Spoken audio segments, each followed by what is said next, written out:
दोस्तों, इतिहास बड़ा ही अजीब होता है। जिनके बारे में हमें बताया जाए वो महानायक, और जिनके बारे में हमें न बताया जाए उन्हें हम भुला देते हैं। ऐसे ही एक महान सम्राट थे जो कि आज हमारे इतिहास के पन्नों में कहीं खो गए हैं।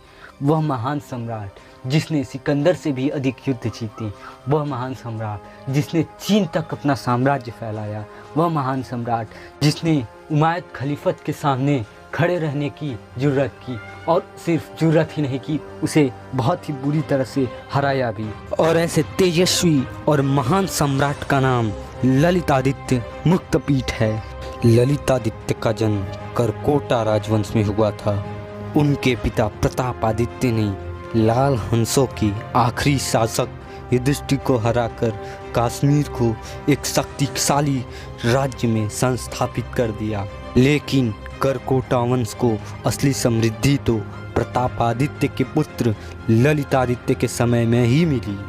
उन्होंने राज्याभिषेक के उपरांत अपने राज्य की सीमाओं को मजबूत करना शुरू कर दिया और साथ ही अपने राज्य की सेना को भी अत्यंत बलशाली बनाने में अपना पूरा ध्यान एकाग्र कर दिया।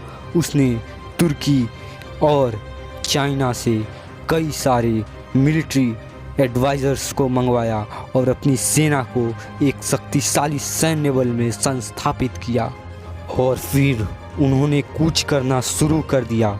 सबसे पहले उन्होंने आधुनिक पंजाब, गुजरात और पाकिस्तान के क्षेत्रों पर अपना जीत का परचम लहराया, और इस विस्तार से उन्हें पश्चिम और उत्तर दिशा से उमायद खलीफ के सामने लाकर खड़ा कर दिया, और दक्षिण पूर्व दिशा से उनका राज्य उज्जैन के शक्तिशाली राजा यशोवर्मन के राज्य के सामने खड़ा कर दिया। और इसके अलावा उनके राज्य का एक हिस्सा चीन के टैंग वंश से मिलता था और दूसरा हिस्सा तिब्बत के शक्तिशाली राजा यांगस्टॉम से लगता था। हर तरफ से घिरा होने के बावजूद भी ललितादित्य ने अपने दुश्मन के आक्रामकताओं को नियंत्रण में रखा। इसका सबसे बड़ा प्रमाण है कि उन्होंने कई बार उमायद खलीफत की सेना को हराया। पूर्व दिशा से उन्हें यशोवर्मन से खतरा था, जो कि हर तरफ से अपनी सीमाओं को बढ़ाने में लगे हुए थे। इस कारणवश 733 में ललितादित्य ने अपने अत्याधुनिक हथियारों के साथ उज्जैन पर आक्रमण कर दिया और उज्जैन के राजा यशोवर्मन को हराकर उन्हें अपना उपराजा बना लिया। इसके फलस्वरूप उज्जैन को जीतते ही उनको पूर्वी दिशा के अन्य राज्यों का मार्ग भी खुल गया, जिसके फलस्वरूप वह राज्य दर राज्य जीतते गए और देखते ही देखते उन्होंने बंगाल, कलिंग और रितिहसा कर्नाटक को हरा के वहाँ पर भी अपना जीत का परचम लहराया। और वह बस वहीं नहीं रुके, उन्होंने वहाँ से वो कोंकण पे कब्जा करते हुए गुजरात पहुँचे और देखते ही देखते उन्होंने गुजरात के कोंकण और लता इलाके पर अपने जीत का ध्वज लहराया। पश्चिमी भारत के इस कूच के दौरान उन्हें खबर मिली कि तिब्बत के राजा यांगस्टॉम ने कश्मीर पर हमला कर दिया है। इस कारणवश उन्हें वापस लौटना पड़ा और जाते समय वो उज्जैन, चित्तौड़गढ़, मेवाड़ और थानेसर से गुजरे। और कई इतिहासकारों के अनुसार यहाँ पर उनकी मुलाकात कोयला के महान राजा बप्पा रावल से हुई।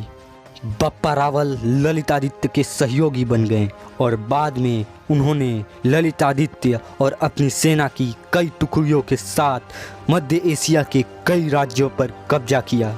कश्मीर में वापस आने के बाद उन्होंने तिब्बत के राजा यांगस्टॉम को पीछे ढकेल दिया और पलट उसके क्षेत्रों पर कब्जा करना शुरू कर दिया। और वो यहाँ ही नहीं रुके, उन्होंने चीन के टैंग वंश के कई राज्यों पर अपना आधिपत्य जमाया और उसके बाद उन्होंने तुर्किस्तान और उज़्बेकिस्तान के राज्यों पर कब्जा करते हुए खलीफत की सेना को नियंत्रण में रखा। ललितादित्य इतना सब जीतने के बाद भी नहीं रुके, उन्होंने अपने पुत्र को राजा बनाकर खुद यूनान के राजा सिकंदर की भांति विश्व विजय की तरफ निकल पड़े। वह उत्तर दिशा की ओर कूच किए और बीच में कई राज्यों को जीतते गए, अनेकों युद्ध लड़े और अनेकों जगह हिंदू सनातन धर्म की पताका फहराई। और कुछ इतिहासकारों के हिसाब से तो वह मध्य यूरोप तक जीतते जीतते पहुंच गए और वहां तक सत्य सनातन धर्म की पताका को फहराया।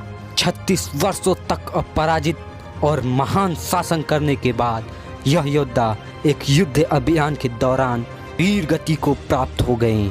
इस महान योद्धा को आज इतिहास में भुला दिया गया है। दोस्तों, क्या आपको पता था ललितादित्य मुक्तपीठ के बारे में इतनी सारी बातें? अगर नहीं पता था तो प्लीज़ हमारे वीडियो को लाइक कमेंट ज़रूर करें। ऐसे इंटरेस्टिंग वीडियोस के लिए हमारे चैनल को सब्सक्राइब ज़रूर करें और बेल आइकन को ज़रूर दबाएं ताकि हमारे आने वाली सभी वीडियोस की नोटिफिकेशन आप तक